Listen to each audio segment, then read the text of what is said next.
This is Honda's updated CM125 exclusive, with cast wheels and a disc brake borrowed from a CB250.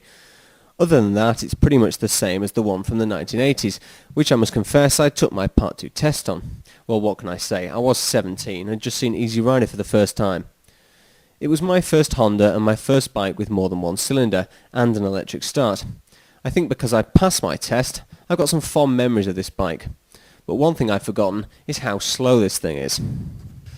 These engines used to pump out about 18 brake horsepower in the CB125 Twin, but this strangled version feels more like 9 or 10.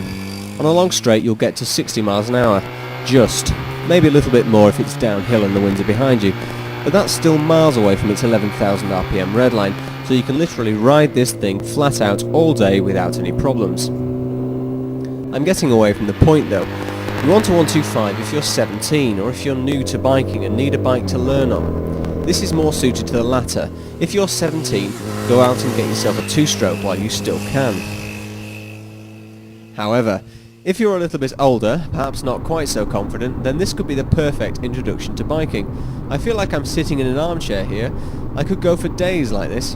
And the seat's so low, my 5-year-old could get both feet on the ground. The bars are nice and wide and just in the right position. One thing you notice, and that other people notice for that matter, is that this bike doesn't look like a 125. And size-wise, it doesn't even feel like a 125. It's got 2 cylinders, 2 exhausts, a big tank, proper lights and a big comfy seat.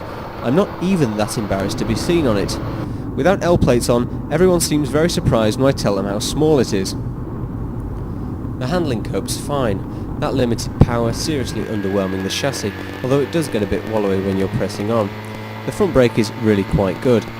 The tyres aren't super sticky, but with these low foot pegs you'll never generate enough lean to make them slide anyway.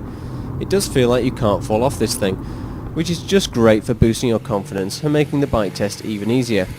Feet up U-turns are just easy, because of its low centre of gravity and gentle throttle response.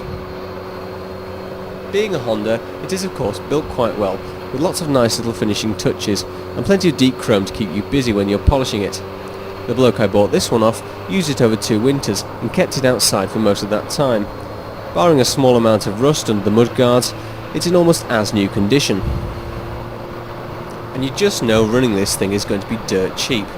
It does need its oil changing every 1800 miles, but tyres are going to last and last, as will the brakes and chains and sprockets. Adjusting that chain is easy too, as it's got a decent centre stand. As for fuel, it's going to do about 80 or 90 miles to the gallon. That gives you a range of about 220 to 250 miles from its 2.8 gallon tank.